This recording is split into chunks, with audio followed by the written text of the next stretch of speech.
Greetings, everyone, and welcome to this study on Joseph the Egyptian, also known as Joseph the Patriarch, Joseph the son of Jacob, the Joseph that's in the Old Testament in the book of Genesis. We're going to be studying him. And his story is one of a lot of emotion.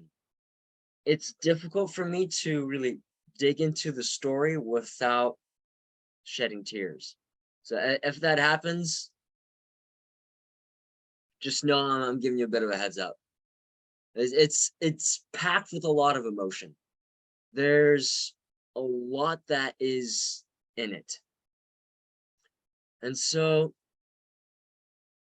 yeah, it's one where you see that God is still with Joseph, despite where he goes. And he's one of the few people in the Old Testament where, even though there's a lot written about him, we don't really see negative things, where God doesn't hold any kind of judgment against them, or there's like no big moments of correction within him. But he does go through a lot. And the one verse that really sticks out with Joseph is there's something toward the end of his life. He says, "You meant evil against me, but God meant it for good, to bring it about that many people should be kept alive as they are today. So do not fear. I will provide for you and your little ones." Then he comforted them and spoke kindly to them. It's like the Romans 8:28 of the Old Testament. It's beautiful. And with that, let's pray. Lord Father, I thank you for this opportunity that you provide for us to examine the life of Joseph. Lord, help us to put ourselves in his shoes, to put our emotional state where he is, to try to understand how he thought, Lord, what he went through. And may you be glorified through this. Help us to remember that as you were with him, you are also with us. Amen. So first off, Joseph. The name literally means, "and may God add more." So some context behind that. Joseph's father, Jacob, had two wives, officially two wives. There was Leah and Rachel. Leah and Rachel also gave their servants to be wives to Jacob. So technically he had like four. But Rachel, she was barren. She couldn't have kids. Leah had six. The other servants, they had like two each. But Rachel, she couldn't have kids. And finally, when God gave her a child, when God opened up her womb, she said, "God gave me a child, and may God give me one more." So she literally named Joseph with the desire, and you can say with the blessing of trying to get another kid. So it's not necessarily thinking good things toward Joseph at that moment. I think it was more of like a selfish thing. God, give me one more. But what's interesting is that the name Joseph, let God add. It's almost prophetic, because he became Pharaoh.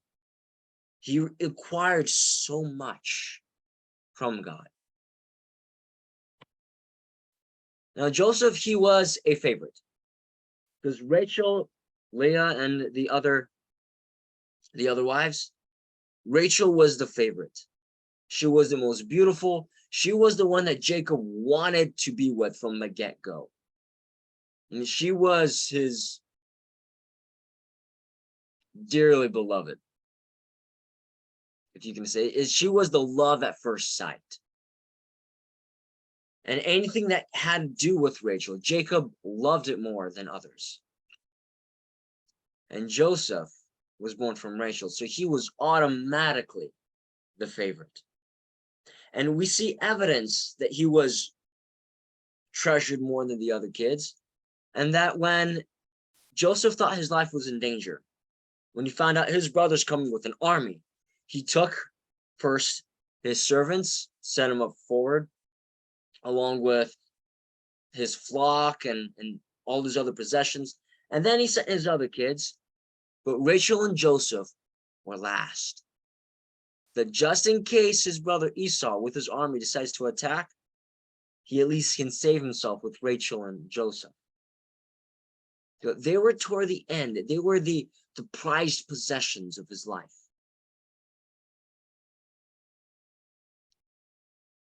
And then it happened that Rachel died at childbirth.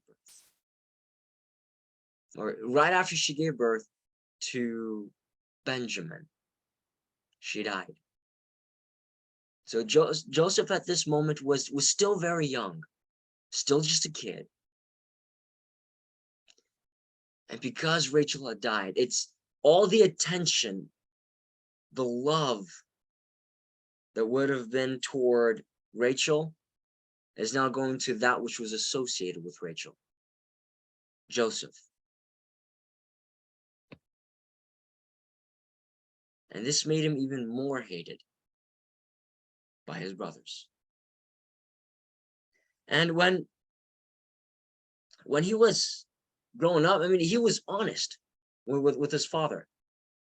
When he was 17 years old, we're told in Genesis 37 of how he would be a shepherd tending his father's flock. And his dad would ask him, "Fine, how are your brothers doing?" And he would say exactly how they were doing. If they were doing bad things, he would say they're doing bad things. If they were doing good things, he would say the good things. But often it would be telling them the bad things. And they hated him for that as well. And so remember, Joseph here is 17. So if he is 17, his brothers are like 30, somewhere around there. And during the moment where it's the whole Esau thing, his brothers would have been in their late teens, maybe even 20s. But here, his brothers are like in their 30s. They have their families already. And here, Joseph, being a teenager, is being a tattletale. He's being honest. And his father, to make his son stand out and to show his affection to Joseph, he gives him a brightly colored coat. I mean, rainbow color. You're going to stand out like a target. And we read that when his brothers saw that their father loved Joseph more than all the other brothers, they hated Joseph and they could not speak peacefully to him. Every time they saw him, there was resentment. There was hatred. And this is the guy who, it's not only is he the father's pet. To give you a little bit of an illustration, when there is a teacher's pet, what do all the students think of the teacher's pet? They don't really like him. The same thing here. The father, Jacob, did not bestow love equally, but they all knew he loved this one child more. Because of that, so much resentment, they couldn't talk in peace. Every time they looked at him, every time they thought about Joseph, it was with negativity. And so fathers, a lesson, or parents, don't show favoritism to kids. It could destroy their lives, as we've seen an example here. And then that hatred escalated even more. He told his siblings and his father about a dream he had, about how the bundled up stalks of wheat or grain, they would cut them off with the scythe, bundle them up, have them standing up. And in Joseph's dream, everyone's stalk is bowing down to Joseph. It's, in other words, he's saying, all of you guys are bowing down to me in the dream. And then he has a second dream where 11 stars, this is including Benjamin, are bowing down to Joseph. And the son of the moon included, that means also Jacob, the parents, is also bowing down to Joseph. So it's, try to put this into perspective. Not only do you have a favorite tattletelling little brother, but now he is saying that he's better than you, or that he's going to be greater than you. And you are not better than him. Of course, their hatred increased. Joseph was doing it out of innocence. He was just being honest. I had a dream, here it was. But the pride of people can do dangerous things, can make us do things we might later regret. And in this case, it boiled their hatred. And it boiled their hatred to the point they were okay killing Joseph. There came a moment in Genesis 37 when Jacob asked Joseph, "Can you go and find out how your brothers are doing?" Right now, at this moment, they were living in Hebron. And the 10 kids of Jacob were supposed to be shepherding the sheep in Shechem. And so Jacob says, "Can you go to Shechem and find out how they're doing? Maybe they need something." So Joseph said, "All right, I'll go." So he goes to Shechem, but he can't find them. They're nowhere to be seen. And someone that sees Joseph looking around says, "What are you looking for?" And he says, "Well, I'm looking for my brothers. They should be pasturing the flock." And that person tells him, "Well, they're all the way in Dothan. They're in a different area. They're not here." In other words, they're not where they're supposed to be. They're not doing what they're supposed to be doing. So Joseph goes to Dothan to try to find his brothers. And the moment his brothers see Joseph, they're like, "Great, he's going to tattletale on us again. We're going to get in trouble." They're sick and tired of it. So they're thinking, well, how about we just kill him, throw him in one of the pits, and be done with it? We don't have to deal with this tattletelling little punk, this brother. And Reuben, being the eldest child generally has the most responsibility, the most weight on them, the biggest burden. He doesn't want Joseph to die. He tries to turn the situation around. And he says, well, let's just throw him into a pit and our blood will not be on him. I mean, he's our flesh and blood. But really, he wanted to secretly then take him out of the dry well. That's what a pit is. It's a well that has no water in it. You want to take him out and bring him back to his dad so that there won't be that grief. And while Reuben is out somewhere, the Bible doesn't tell us what he was doing. Maybe he was getting some food. Don't know. But at this moment, Reuben is not around. The eldest brother's not around. The one to bring reason into people's minds. The rest are eating, and they happen to see their relatives passing by in a caravan. These are the Ishmaelites. These are the relatives of their grandfather. So the grandfather is Isaac. Jacob's dad is Isaac. Isaac had a brother named Ishmael. And so these are their descendants. I said, Judah, one of Joseph's brothers, says, if we kill him, we get nothing. I mean, he dies, we don't have to deal with him anymore. But if we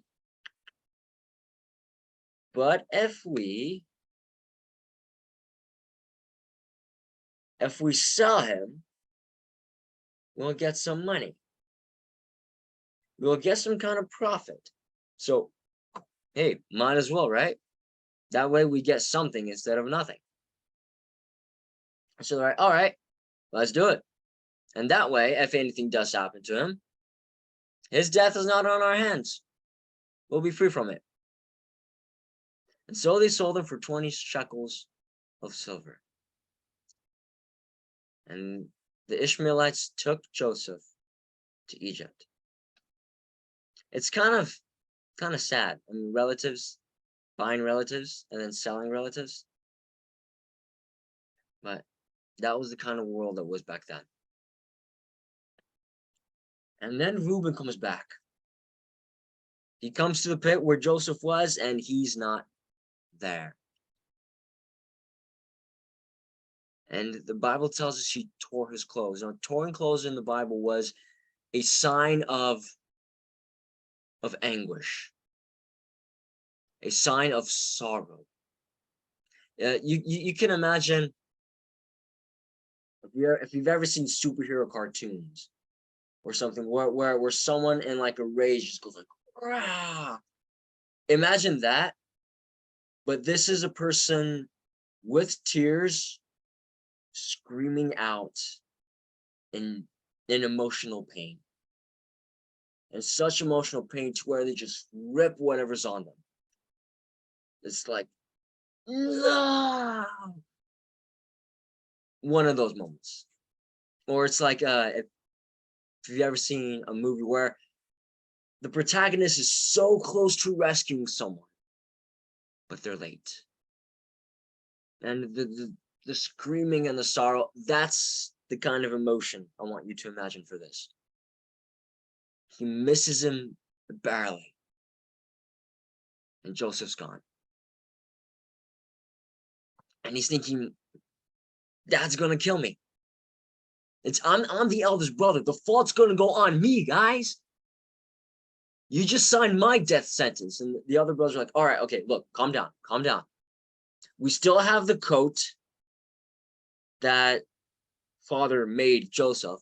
We'll put some blood on it, bring it to him and say, we found this. It perhaps does this belong to Joseph? Maybe he was torn apart by a beast, by a lion of some sort. And the results,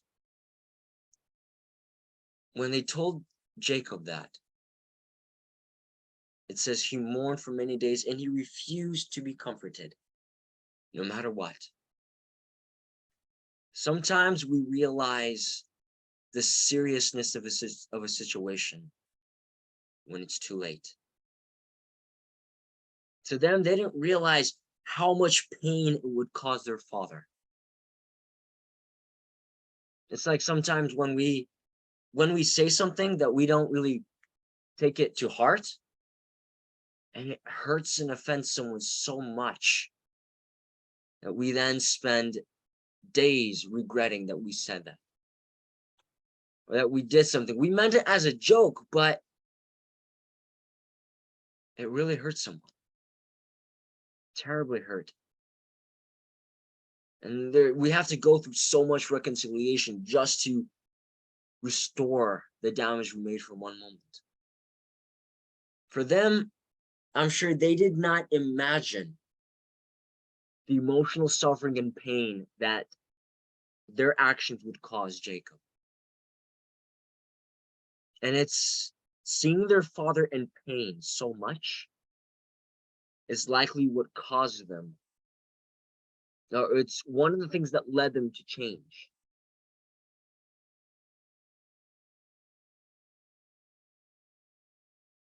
No matter what they did, their father said, no, I'm going to die crying. That just gives you an idea. Jacob no longer was the same. If he was slightly happy and kind of energetic, and now he was always depressed and downcast. But God was still with Joseph.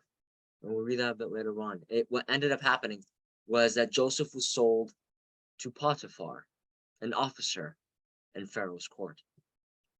He's a captain of the guards. You can think of the soldiers that were readily around Pharaoh. Potiphar was right there. But God was with Joseph, even amongst the slavery. And the Bible specifically tells us this. And it's these words that bring comfort. That yes, he was sold. He had such a negative thing happen. But God was with him. God was with him. And Joseph became very successful in Potiphar's household. We read that everything that Joseph did was blessed. He brought success to everything that Joseph did with his hand. God naturally sent wisdom. Remember, you're talking about a 17-year-old. He knew how to shepherd, but there was a lot of things he likely didn't know how to do. But wisdom comes from the fear of the Lord. And I don't know if you had these kind of moments to where you're doing something for the first time, but it makes sense to do things a certain way for more efficiency. That's what was happening here. God was revealing to Joseph how to do things in an efficient manner, how to be then also a manager. Because we read Joseph found favor in the sight of Potiphar, and that Potiphar made him the overseer, the manager of the household. You're talking someone who just managed little sheep is now managing a household of an elite captain in Egypt.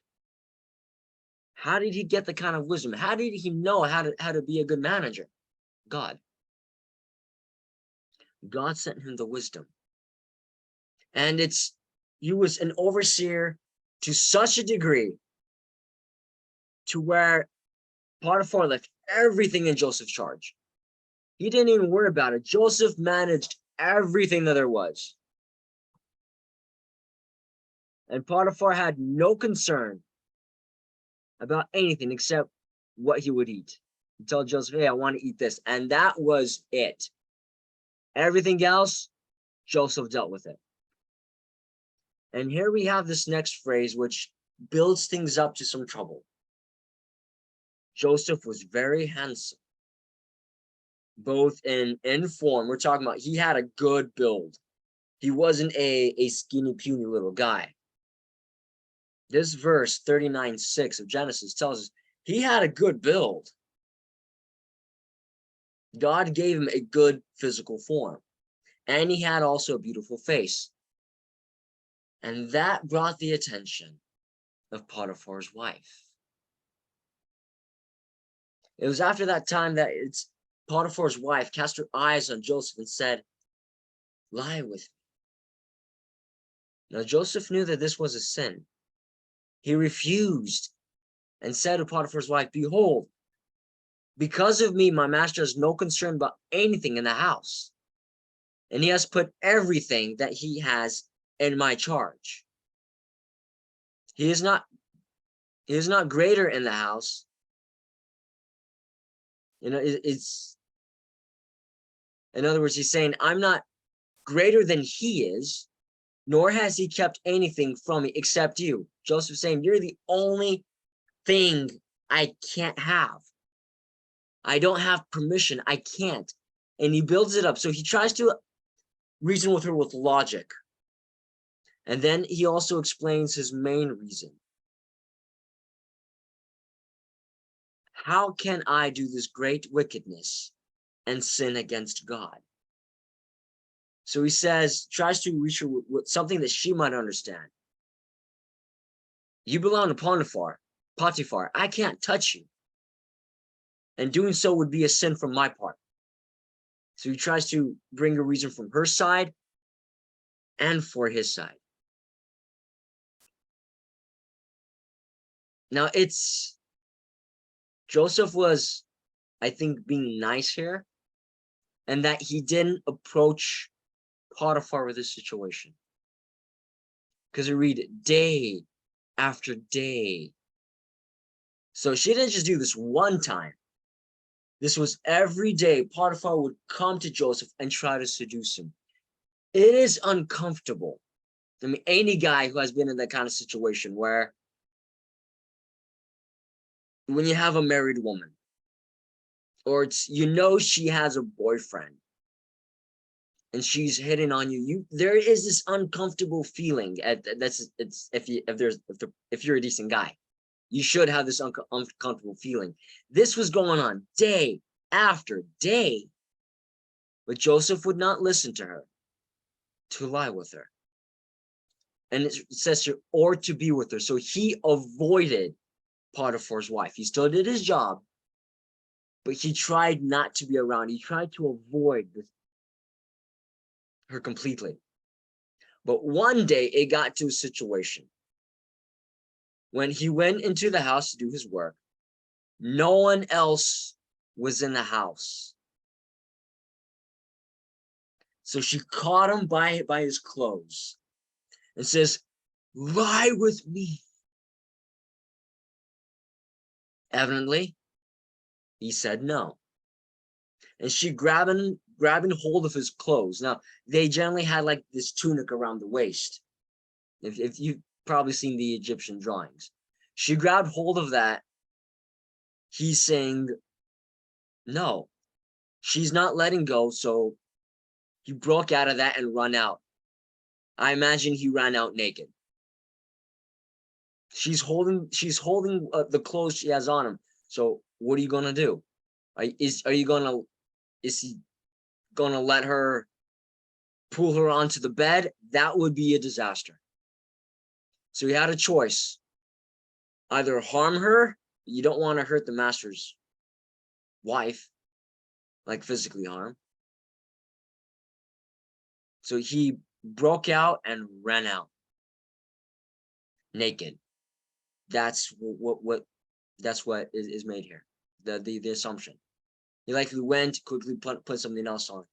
And I'm sure he had a specifically decorated tunic around his waist. Because Potiphar then later recognizes that is Joseph's. And so,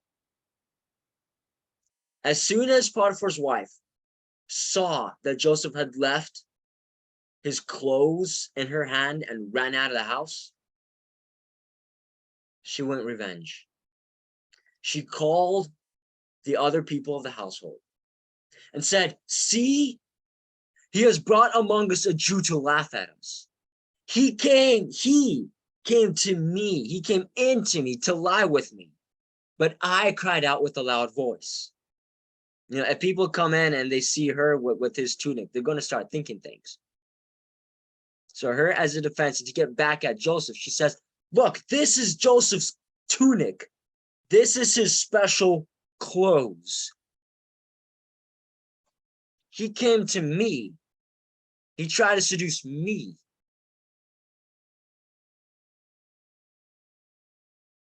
And then she laid the garment. She held on to it until Potiphar came. And when Potiphar came, she told him the same story and said, "The Hebrew servant whom you brought to us, he came into me to laugh at me. He tried to rape me. But as soon as I cried out, I lifted up my voice and cried, he left." In other words, she's saying Joseph took off his garment, was standing naked in front of me, wanted to seduce me being naked. But then when I cried out, that's when he ran out and left the clothes. I mean, if he had the clothes in hand, he would have grabbed it, but she's giving the illustration. He took off the clothes, threw it and tried to seduce, do some kind of rape. Potiphar believed it. He got angry and he threw him into prison. Joseph was, though being innocent, he did the right thing and he got punished for it. Sometimes when we do the right thing, it seems like the situation gets worse. It seems like we do get punished. But this next phrase is a comfort. But the Lord was with Joseph. Once again, God was with Joseph.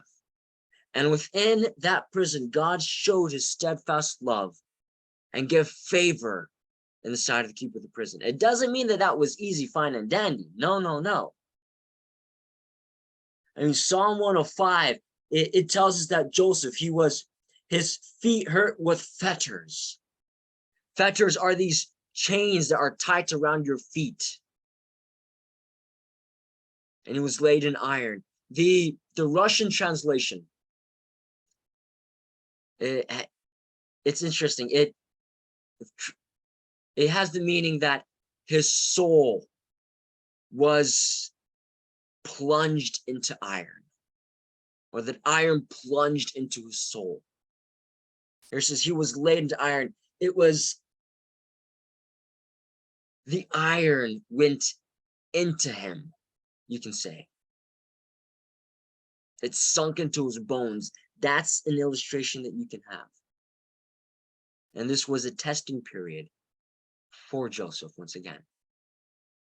God was cultivating him. And it was painful.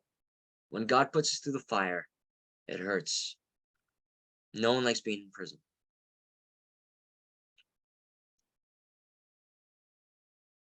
But eventually, he was a good manager. And the guards let Joseph manage everything that was there. That means whatever was going on, Joseph, he started managing it. Again, this doesn't mean it was fine and dandy. He was still a prisoner, still treated as a prisoner, but everyone regarded Joseph as a person of authority. He knew how to do things efficiently. And we see that despite what was going on, yes, God was with Joseph, but we also we get the idea that Joseph was still with God. Because there came a moment where two of the people that were in the prison with Joseph notices that they have this look on their face. And it's this troubled look. And Joseph comes up and says, why you guys have this kind of look on your face? Or actually, it's the people in the prison notice that these people aren't really normal. And Joseph was there too. And Joseph, he says this phrase. He hears that they have dreams. He doesn't say that I can find out the dreams. No, this was the first time for dream interpretation. Yes, he told his dream to other people, but he never interpreted a dream before, or at least we get that idea. He says, you guys have dreams? God can interpret dreams. Do not interpretations belong to God? Tell your dream to me, and I'm sure God will answer back to you. He'll let you know what you want to know. Joseph's response tells us that Joseph had a relationship with God where he still trusted him despite the pain, despite what was going on. And so we have the first dream. The first dream, the cupbearer says, a cupbearer is, I'll explain it this way. So royalty, kings and such, they generally had only one person that they allowed to bring them something to drink. This was someone that they trusted. And it's because if you have many people bringing him something to drink, it could be poisoned. But here you have one person who would taste the wine. I mean, like, they wouldn't exactly drink out of it, but they would pour a little bit, make sure that it's not poison. If anything was wrong with the wine, it would be that person's head. Nehemiah was this for King Artaxerxes. We read that. It's just kind of give you an idea. It was a thing in the Persian Empire and also in the Egyptian Empire. A designated person who would bring the wine, and if it tasted bad or there's something wrong with it, that person's responsibility. It's their head. And so something happened where maybe the wine didn't taste good, or the drink was a bit sour, and this cupbearer got put into prison.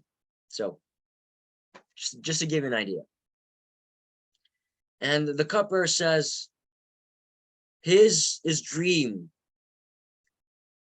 which says, there was this vine before me, and on the vine there were 3 branches, and as soon as it budded, it blossomed. Its blossoms, they shot forth, clusters ripened into grapes. And Pharaoh's cup was in my hand. I took the grapes, pressed them into the Pharaoh's cup, and put the cup into Pharaoh's hand. And Joseph tells him, oh, you got, this is the interpretation. 3 branches are 3 days. In 3 days, you will bring the cup to Pharaoh, and he will restore you as the cupbearer. And he tells him, only please remember me. When God restores you, remember me when it is well with you. In other words, it was not good for Joseph in the prison. He wanted out. He wanted out. Please do me this kindness. Mention me to Pharaoh. Get me out of this prison. I'm innocent. Please. And then we have the baker. The baker hears that the cupbearer's dream is good when he says, oh, I also had a dream.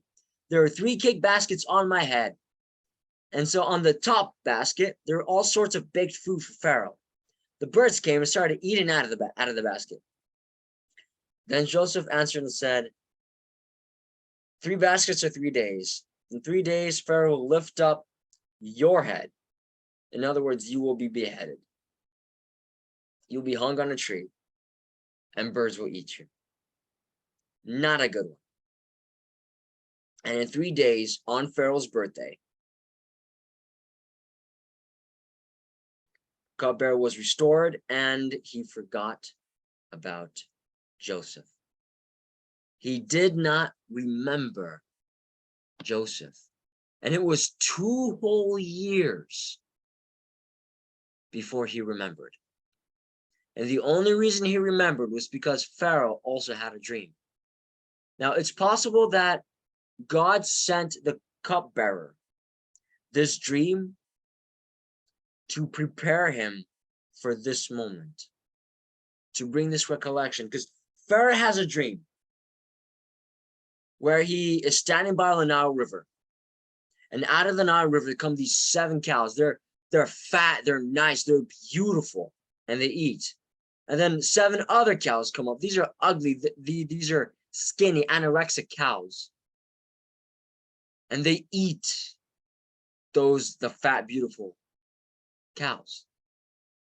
And he woke up from the nightmare, fell asleep again, and there you had these 7, you could say, ears of grain, or like these big stalks. They're rich and beautiful. And then after them, 7 thin ones that look like they're withering. And they swallowed up, you say, choked up the 7 good ones. And when he woke up, he started telling people his dream, but no one could interpret them. Now, this is different than with Nebuchadnezzar. Nebuchadnezzar, remember with Nebuchadnezzar and Daniel, Nebuchadnezzar didn't tell his dream to anyone. He said, you tell me my dream. That way I know you're not lying. But in here, yes, the magicians and the wise men, they could have lied, but they couldn't think of anything that was reasonable that could correlate to it. They couldn't think of a good lie. God made it that way. And then the cupbearer says, I remember my offenses. In other words, I remember my sin. And forgetting about Joseph. He asked me to. There's someone suffering there. I could have brought him out earlier, but I'll bring him out now. And it's a good thing that it was now, because God's timing is perfect. If he would have been restored earlier, Joseph would have been probably another slave. But the situation gets better. This cupbearer tells Pharaoh, I had a dream and there was this guy in prison who interpreted the dream for me, and it happened just as he said. So Pharaoh said, go get him. Go get Joseph. So they brought him out, and notice the word pit.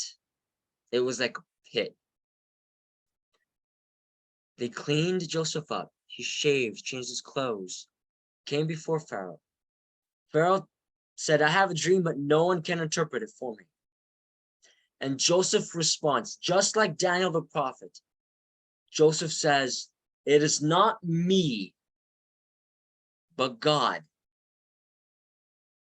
He has faith that God will give Pharaoh an answer. The faith that God will use him for his glory.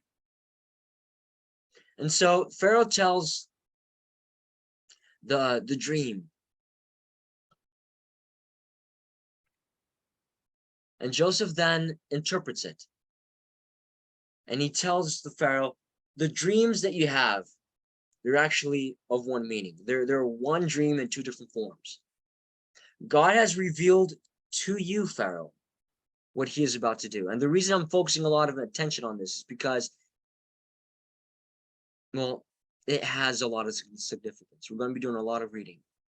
He says the 7 good cows, those are 7 good years.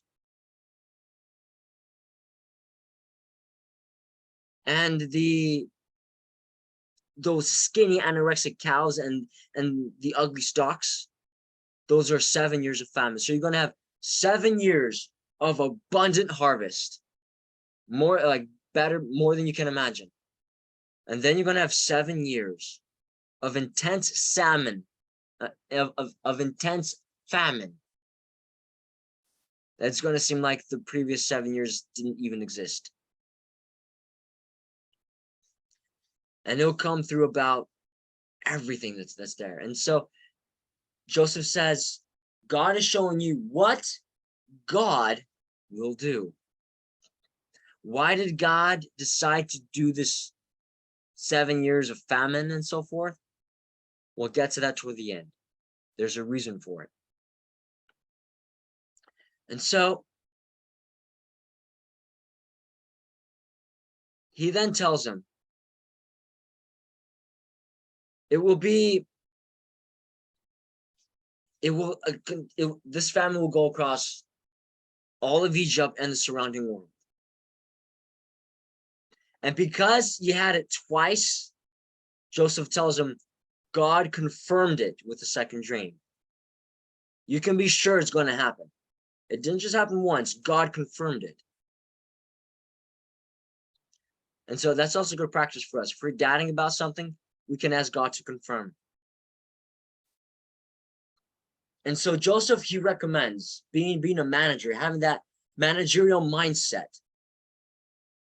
I believe that God prepared Joseph within Potiphar's house, within the prison, to be able to answer before Pharaoh in such a manner. And he says, I recommend you appoint a person, someone who's wise, a manager over Egypt, who will oversee the land and have also managers below him who can work with him, and to take 1/5 of everything that is done and store it up in a storehouse. So 4/5, you guys use it, but 1/5, take it apart and use it. It shall go into a reserve.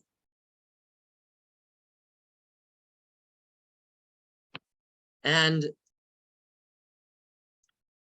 Pharaoh, after hearing this, says, that's a good idea.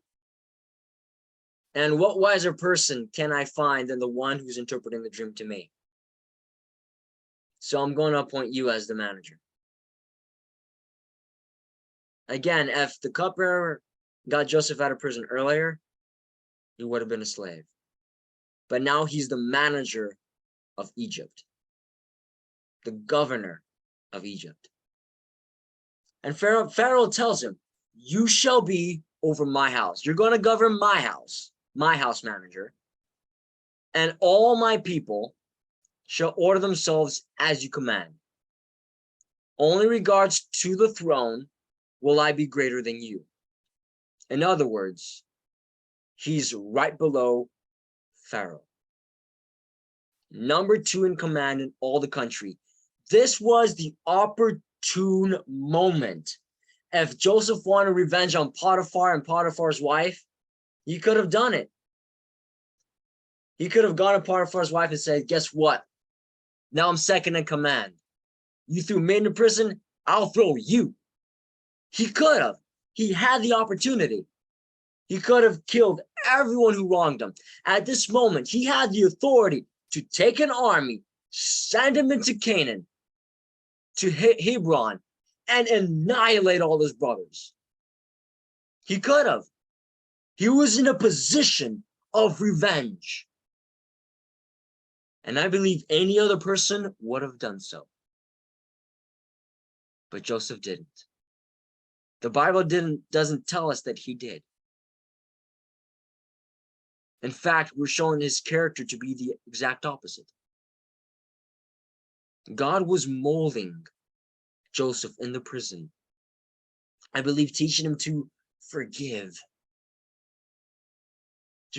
Potiphar and his wife, to forgive all those who did wrong, his Ishmaelite relatives, his brothers.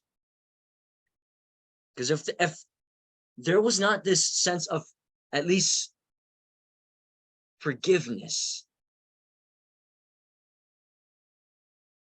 I believe Joseph would have sent an army and had his revenge. He could have, but he did not. And Joseph was 30 years old when this happened.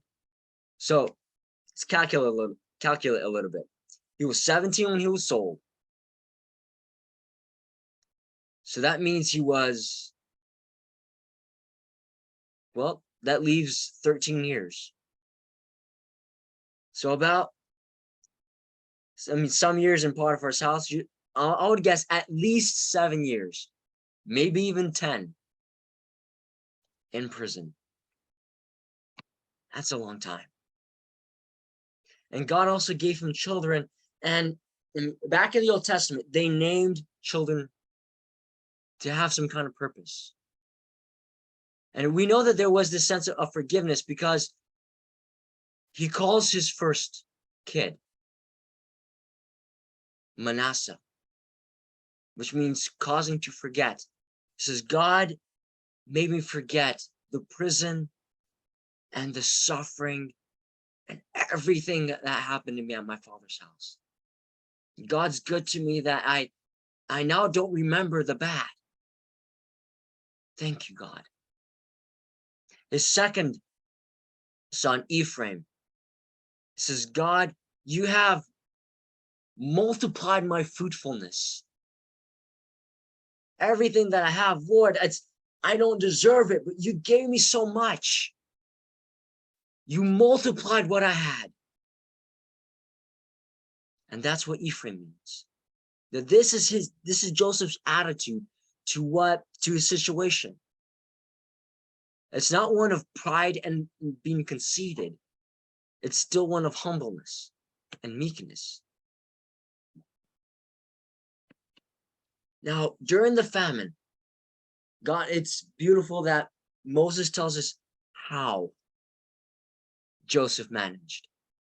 So 1/5 of everything, he had go into a special storehouse for Pharaoh. So he put that in a special storehouse. But then what he also did is he would gather up the food and he would store it within the actual city. So each city had its own food reserve. So it's take what you guys need, the rest store up in your own cities. That way each city didn't have to travel all the way to Egypt. I mean, they didn't have to travel all the way to where Joseph is, to Pharaoh's place. They could use what was readily there. The people in the villages, the people in the towns, what they needed, it was right there. They didn't have to travel. Very smart, very wise. But then there was also the storehouse. So first they would use up what's in their villages, And then afterward, they would go to where Joseph was. And it at 7 years of great abundance. And God sent so much that in the storehouses, Joseph, he stopped counting it. At first, he was counting to make sure that there was enough. And then he said, there's no point to count it. It's, I can't even do it. So one-fifth of all the harvest. So 7 years, you're talking about a lot. Now, the Nile is very, very fertile. There's a lot being produced. So imagine, we're not talking about one time a year. You're talking about like every single month, 1/5 of it. And so much all around Egypt. So 1/5 all around Egypt would go to these storehouses and got so much that you can't even count it. Huge reserve. And when the 7 years ended, that's when you had the villages started. They started going through what they were doing, and they went past their reserves. Now, according to the timeline, this happened only within about 2 years, 2 years or less. Within 2 years or less, all the cities used up their reserves. And they came to Joseph, and Joseph then opened up the storehouses that he would take 1/5 from. He opened up the storehouses, and he wouldn't just say, all right, everyone, take as much as you want. He would delegate just to make sure to make sure there's enough. If you have everyone just coming all at once, you won't have much. But here he rations it out to people. Again, very smart. And people all over the earth, not just Egypt, but all over the known earth at that time, would come to Egypt, to Joseph's storehouses, to buy food. And this is where you have a big buildup for the emotion. I mean, yes, the prison was emotional, but he meets his brethren. He meets his brothers again. And so Jacob here, when he notices how horrible everything is going, how the famine, they're surviving off of nuts and grapes, so some fruits. You can't really feed your livestock with that. They were shepherds by trade. They're running low. So Jacob says, I hear there's food in Egypt.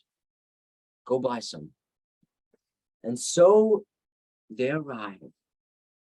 So you have the 10 brothers. Now again, these brothers would be in their 50s by now. I'm estimating somewhere around like their 50s. They come, and when they arrive and bow down, Joseph recognizes them. When they bow down, he remembers the dream. It happened. And so just to kind of refresh the dream about what it was, remember, the stocks, all of theirs bowing down to him, that they would bow down to Joseph. And Joseph is here seeing the fulfillment of that. Now, Joseph at this moment, he could have said, these people were mean to me. Kill them. No questions asked. That would have happened. He could have had revenge at that moment against them. But he sees the 10 brothers. They did not recognize him. And he does a little.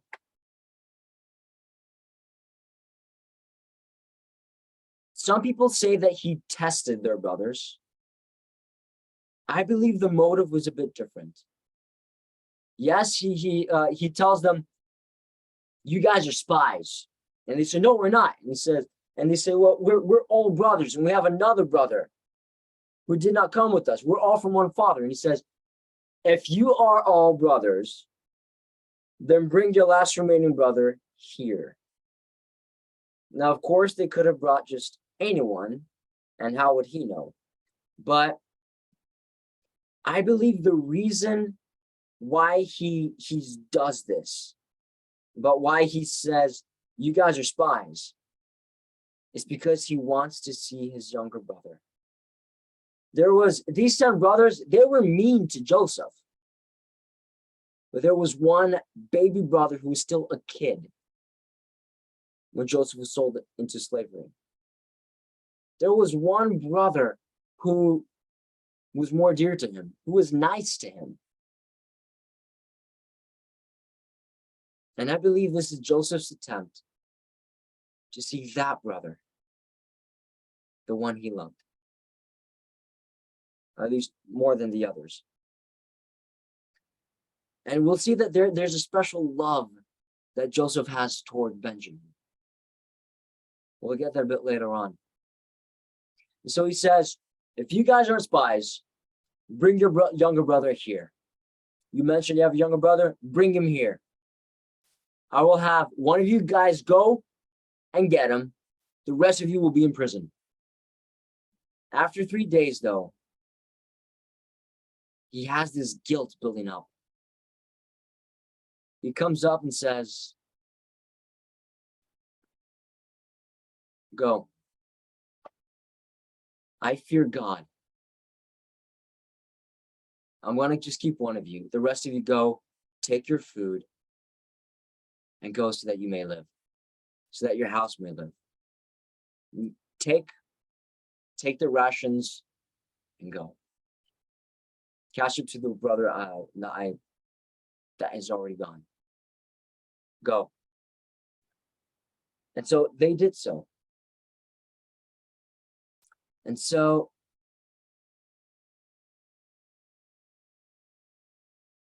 they said to one another, in truth, we are guilty concerning our brother. They're talking about Joseph. Now, Joseph is, in verse 23, they did not know that Joseph knew Hebrew because he communicated with them through an interpreter. And so they're speaking among themselves saying, all of this is happening to us because of Joseph. We saw his distress. We saw that he was suffering. This tells us that when Joseph was being sold, he wasn't calm and going along with it. He was in distress. I imagine screaming and begging. This verse tells us Joseph was screaming in distress, begging, and we did not listen. He's putting sold into slavery and he's yelling, guys, no, come back. Tears running down his face. I can hear the screams in my head. Just like when a child is being torn away from her mother, from someone, from family. You're going to have, arms waving in the air, come back, screams and tears. That was Joseph. And they're saying, we heard that, we saw that, and we did nothing. And now it's coming back to us. And Reuben is telling them, did I not tell you not to sin against him? I told you guys not to do it. And now his blood is on our hands. Again, at this moment, Joseph could have said, exactly, in your face, but he didn't. He turned around and he wept. In other words, he ran off. He cried. This word here means he was, to speak in slang, he was bawling. It's not like, small little tears come down his face. This was, you're crying so much to where you can't stand, where you collapse on your knees and it's difficult for you to speak. And then he got his composure, came back to them, and bound up Simeon in chains and took him away. And here, I don't believe he does this next action to test them. I believe he does this because he has no anger against them. He does this because they're family, out of love. And that he tells his officers, give them back their money and send them back with the food that they need. Give them enough food for their journey back and also to last them a while. And so they go back.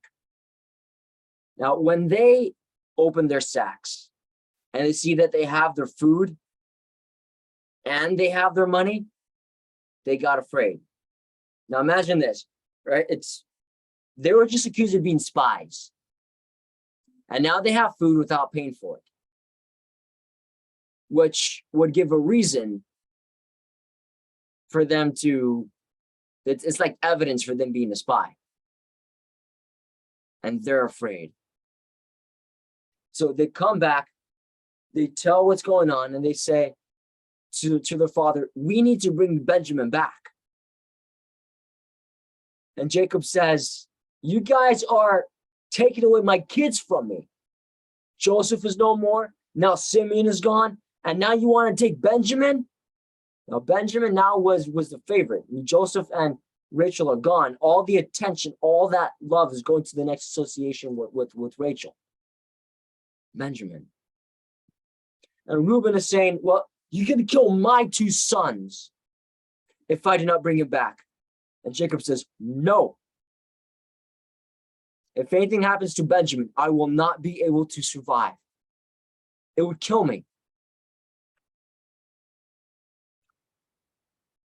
And so he says, you guys aren't going. No.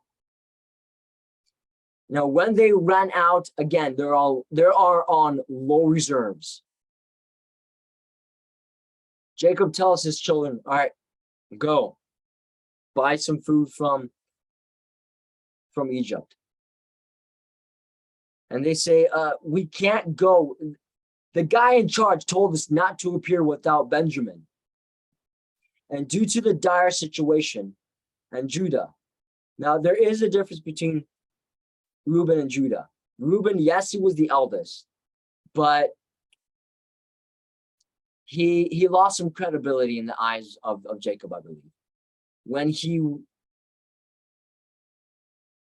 he took one of the unofficial wives, like one of the servants, and well, let's just say he laid with her. And so that was an offense to Jacob. But Judah, he learned some lessons the hard way too. Now remember, these guys are like in their 50s. At least 50s, maybe even older. And Judah says, his life will be on mine. If I don't bring Benjamin, I'm going to die protecting him. You will, if anything even happens to him, kill me. My life for his. And due to the dire situation, I mean, if they don't get food, they're going to die. So Jacob says, all right, go.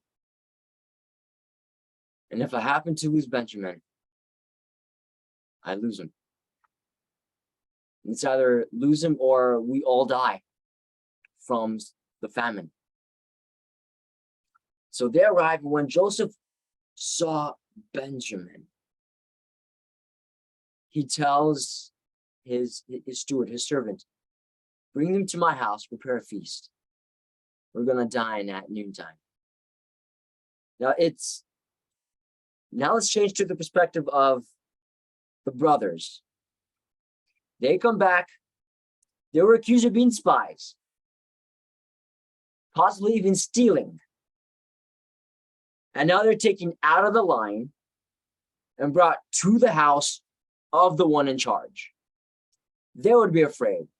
They're thinking we got called out and being brought to the manager's house to get punished. Probably going to get questioned or something.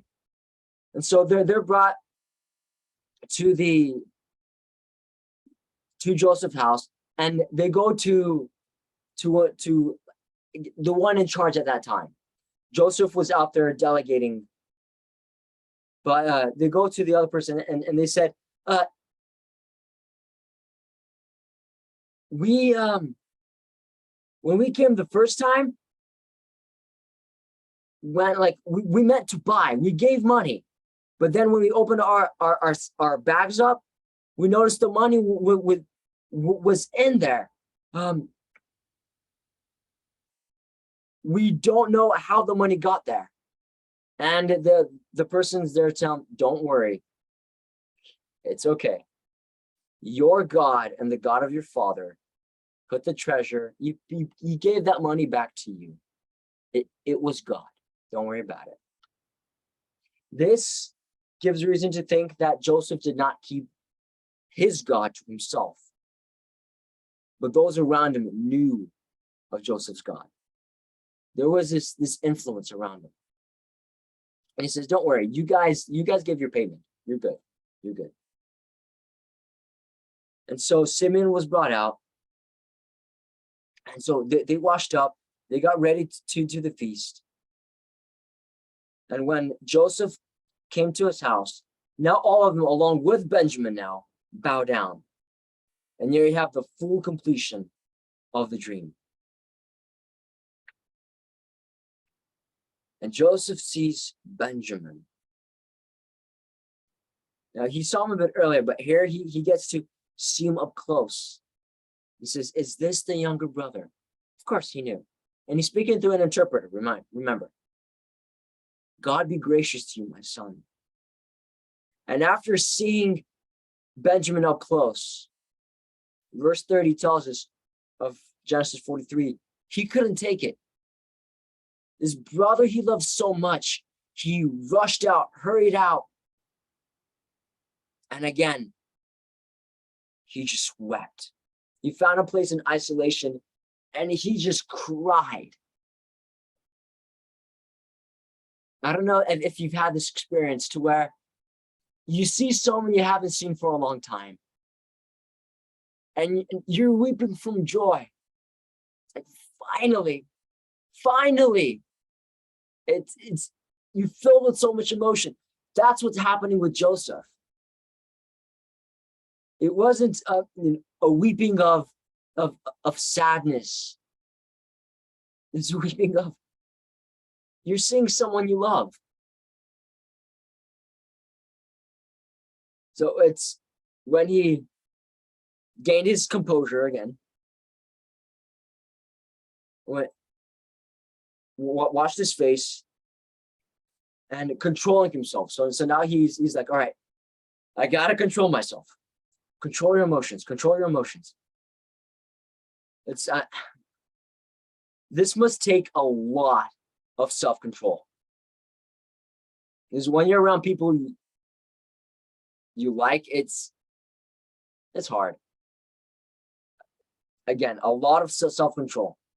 He's coming out again, not speaking Hebrew. He knows Hebrew.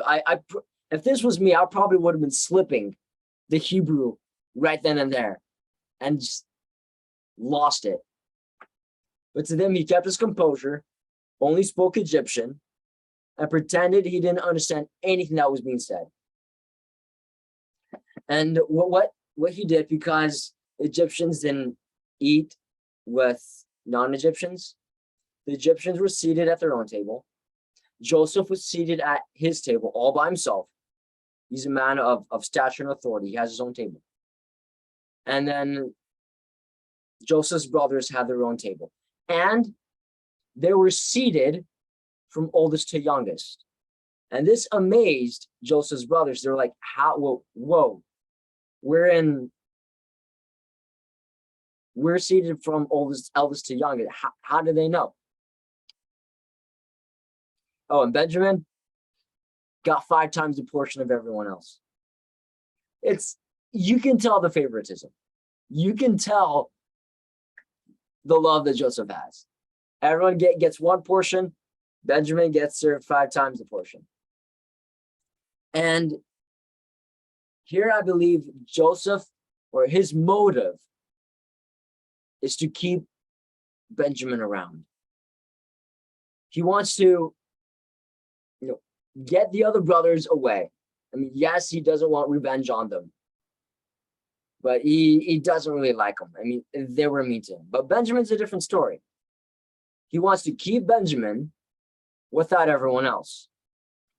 So he says, when they give him the food, take my cup and put it into Benjamin's bag. And he sent them off. And then after some time, he sends his people out and says, follow them and tell them, why have you repaid evil for good? You know that Joseph, or the Lord, my master, drinks and practices divination. So it's, again, it's pretending that Joseph is not a God-believing person, the true God. And Joseph, they weren't calling Joseph Joseph. He had a different name. The name was Saphanath Paneah. So all this time, they're calling Joseph Zaphanath Paneah. Sounds nothing like Joseph. And it's with the way he's dressed. No, they didn't recognize him. They couldn't recognize him. It's a person when they're a teenager to someone in their 30s, their facial structure changes slightly by imagining, the makeup, the eyeliner, the headdress, and everything. They wouldn't recognize him. And plus, they thought he was dead. When you think that someone's dead, you don't expect to see him alive. When you don't expect to see something, you can easily miss it. And they say, well, we didn't steal. Everyone was saying, we didn't steal the cup. In fact, whoever sounds it, whoever you find the cup in, let them die. They were that confident. They didn't take it. But the servant of Joseph, he says, we'll do as you say, but instead of death, we'll just have the person who's found, whom we find the cup in, they will be my servant. They'll go into servitude. They're like, all right, go for it. Go. So they started searching, and they found the cup in Benjamin's. And you have this phrase again, verse 13, they tore their clothes. And this is, I imagine Benjamin doing that too as well. And all of them returned with Benjamin. Even though they took Benjamin, they followed him. They came back, they fell before Joseph. Joseph was still there. And Joseph is telling them, what is it that you have done? Like, what kind of bad action did you guys do? Do you not know that a person like me can practice divination? Of course, he's not saying that he does. He's saying that a person can. And Judah, remember, Judah took responsibility. He says, what shall we say, my Lord? What shall we speak? How can we clear ourselves? We know we didn't do it, but the evidence is there. God has found out the guilt of your servants. Behold, all of us are your servants, both we and Benjamin. But Joseph doesn't want them sticking around. He just wants Benjamin. He says, far be it from me. He's saying this in Egyptian through an interpreter. Far be it from me. Only the one who the couple found is my servant. The rest of you, go back to your father. Go back, go back. He doesn't want them around. He just wants Benjamin. He wants to keep him. I'm imagining when they would leave, he would open up to Benjamin, raise him up in status, and have treat him very well. They don't know that though. He doesn't want to open up to them. And here's the tipping point. Judah then began saying the effect that this would have. Joseph is, of course, thinking about himself. And Judah says, "My Lord, please let your servant speak. Hear me. Do not be angry, for you are like equal to Pharaoh. When you asked us if we have a father or a brother, we said we have a father. He's an old man, and we have a younger brother. He's a child of our father's old age.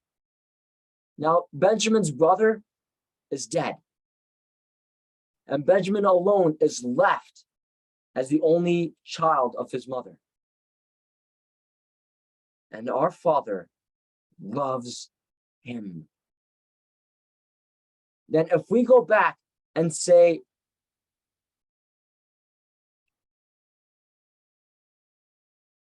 and then they say, our father told us that his wife Rachel bore 2 sons. One is gone. Surely he's torn to pieces, and I've never met him since. I've never seen him since. If you take this one also from me, and any harm happens to him, you will send me to the grave. You guys will destroy me. And so as soon as we come back and Benjamin's not with us, our father will die. He will die. Now, Joseph loved his father. He loved his father. And hearing this news about his father is what tips him over the edge.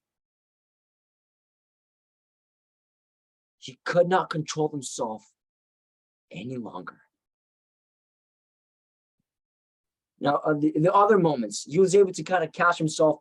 He was able to run out of the room and weep. That happened twice. This time, he could not control himself. And he bursts. And he yells out, this is in Egyptian, he yells out, "Everyone leave." So, of course, all those who understood Egyptian left. His brothers remained. So I don't know what they were thinking, but they asked, maybe they moved him, but here, such a burst, such a weeping. And he wailed and wept so much. This was like a screaming, crying that we read. Verse 2, Joseph wept aloud so that Egyptians heard it, and the household of Pharaoh, the entire house, heard him scream, heard him weeping. The other times he went into another room, and yes, he was loud, but he was able to get far enough to where people can hear it. But here it's so loud, everyone heard it. This pain that he realized his actions would be causing to his father. He doesn't want to do that. Yes, he was doing this for his own reasons, selfish reasons, to be with Benjamin. And now realizing the pain he would give his dad.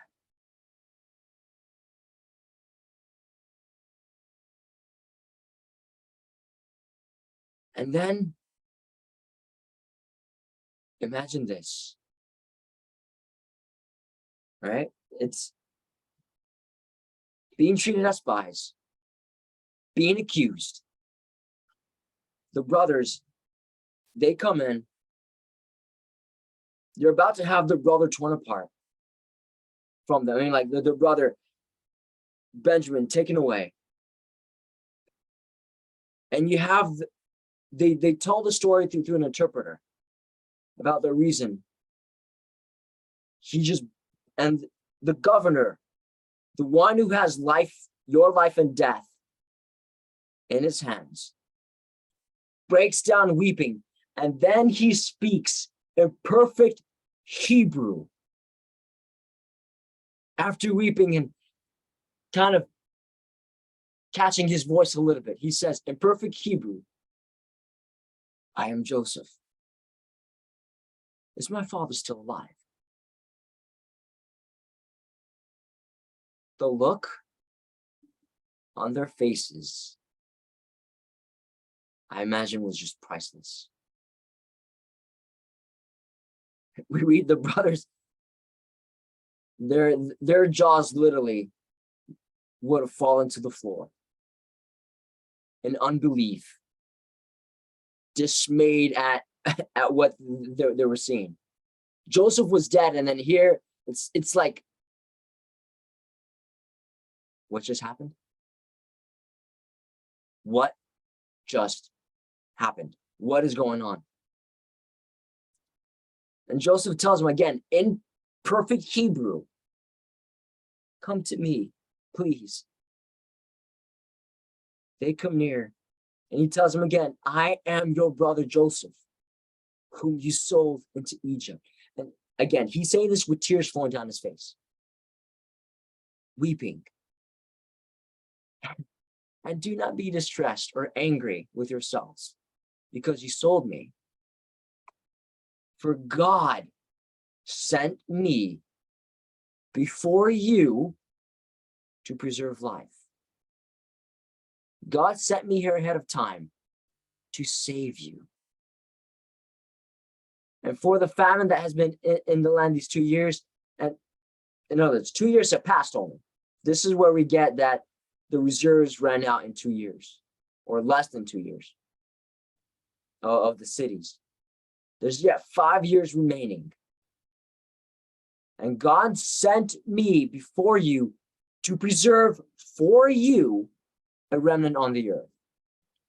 In other words, God's saying, Joseph is saying, God sent me here through all that pain and suffering so that I may be a blessing to you and save not just you, but people for you, and to keep alive for you survivors. God sent me here to save you guys, and not just you, but the world. So it was not you who sent me here, but God. And it is only this realization that allowed Joseph to not have revenge. It was only, I believe, this mentality that kept Joseph from going against Potiphar, from going against his brothers, from seeking any kind of revenge. He realized, God, the bad that occurred is from you. And it's going to be for good. But if not, blessed be your name. He has made me a father to Pharaoh. In other words, like an advisor to Pharaoh, Lord over all his house, and ruler over all the land of Egypt. It's this moment that often brings me to tears. I'm actually surprised I'm not tearing up. But it's that moment. Then he takes Benjamin, falls upon his neck, and weeps. And Benjamin only knew him as a kid, but he loved him. He can't hold it as well, and he weeps. And then all the brothers, they come. That Joseph then, this is a greeting kiss. It's not making out. It's a greeting kiss. One of peace. And he wept on them. So it's, imagine this man huddle of people just weeping and tearing and crying out, just crying the living daylights out. And they spoke for a while, catching up, how things are going, how's this, how's that. And everyone at that moment, they hear the news. The guys who came, they're Joseph's brothers. And Pharaoh's house and everyone was happy. Joseph then, he gave provisions, gave wagons, and he asked that they bring Jacob to Egypt. Because living in Canaan, it's not easy there. But in here, there's provisions. It's easier to get the food. Bring everything you guys have over here. You guys are moving. So they go back to Jacob. They tell him, I imagine their faces with the smile. Father, Joseph is still alive, and he's ruler over Egypt. Verse 26 tells us his heart became numb. Imagine pale white. He just froze. Like, it can't be. He's dead. So you tell me he's alive. And not only is he alive, but you have a Jew. It's someone who they don't even rival on the caste system. They're way down below. You're telling me that a Jew is in Egypt and is like an emperor in Egypt. Sounds far-fetched. But when they showed all the wagons and everything that they brought back, I read the spirit of Jacob revived. He says, all right, this is enough. Joseph, my son, is alive. The spirit of Jacob revived. All those years of sorrow and depression, boom, are gone. This is like what, 17, 19 years? Now, Jacob was old. I believe at this time he was around, I think it was 120. It was somewhere up there, which means his brothers were between 50 and like 70 at this moment. And he's like, all right, I'm gonna go and see my boy before I die. I'm going. And so Jacob, who's also known as whose name is also Israel, he took what he had, he went to Beersheba, he made a sacrifice, thanking God for the moment. And God spoke to Jacob, saying, don't be afraid.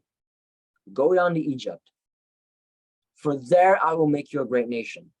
And this is a bit of a foreshadow of why the famine occurs. And so Jacob took everything that he had and goes to Egypt. There were 66 people. So you have Jacob, 3 wives. Remember, Rachel died. 3 wives, 12 kids, and all of their kids, 66 people. So that big of a caravan, they're coming up, and they arrive. Joseph prepared his chariot, went to go meet his father. And when he saw his dad finally again, we have these words, he fell on his neck. And you just collapse on the person. You don't have strength in your feet. Wept on his neck. And I love the humbleness of the phrase, a good while. How long was it? It was a good while. A long time. I in my mind, I'm imagining several hours of just weeping from excitement, from joy. And then Jacob tells his son Joseph, now I can die. Now I can die in peace. I've seen your face and you're alive. And here's the reason for, let's go to change gears a little bit. Here's the reason for the famine. So Joseph, he settled his brothers in a land of, here it says Ramses. Ramses at this moment, some archaeologists, they say, wait, Ramses was a different pharaoh. He came way much later. There's no way this can be Ramses. Well, it's the place where Ramses was. It happened where the manuscripts, when the book of Genesis was being copied. Well, are you going to include a city that nobody knows? Or are you going to include the city that people know this location of? And so when the manuscripts were copied, they wrote the name of the city that people knew where it was. I forget the exact name of it, but it's the current city of Ramses, or the Egyptian city of Ramses that was built by Ramses II or Ramses the Great, was built on top of another city. Or you can say kind of like built on top and added to it, and the name was changed. And so the location of this city that they were in, or the place, it's the location of Ramses. So it's either, you have it written, and they settled in this land. Where in the world is that? We don't know. But if you say Ramses, they're like, oh, Ramses, we know where that's at. We know where that's at. And so in the manuscripts, that's what happened. So this did not happen during the time of Ramses II. This was before, like way before. And so Joseph provided for his brothers and everything, and they gave him there. Now it happened where, remember, people would come to Joseph and they would buy food. The cities, they ran out of their reserves, and so they would come and purchase food. And so food completely went out. Remember, there was 5 more years of this. 2 years was crazy and hectic. 5 more years. And so Joseph would gather all the money that was there. And it got to the point, and this is what Genesis 47:14 tells us. It got to the point to where there was no more money that people had. All the money that existed in Egypt was with Joseph and Pharaoh. People would come, they would purchase what their Egyptian money or whatever currency they had, and they ran out. There was no more currency left in Egypt whatsoever. And so people came and said, we don't have any more money. This is Egyptians. So people in Egypt came to Joseph and said, we don't have any money left. It's our livestock is we already gave it to you. We have nothing left but our bodies and the land that we live on. So why should we die? We will sell ourselves into servitude. Take our land, take us, but give us food to eat. And so all the Egyptian citizens willingly sold themselves to be servants of Pharaoh. So they made themselves subjects to Pharaoh. And this was including the children of Israel. So the known world, all the people who would come to Joseph to buy food, you're talking about Canaan, you're talking about Mesopotamia. all the currency of Mesopotamia was with Joseph. It was completely depleted. There was none. And so all of Mesopotamia came to Joseph and said, we're selling ourselves into servitude to you. Take our land, take us, but give us food. And so the Egyptian empire grew dramatically. It grew in size drastically. And so you had all these people groups now as servants to Pharaoh. But the Jews also happened to live in Egypt. So at this moment, yes, you had the other people groups, but they were kind of further away. But you had one people group. They weren't in Canaan anymore. They fully migrated in Egypt.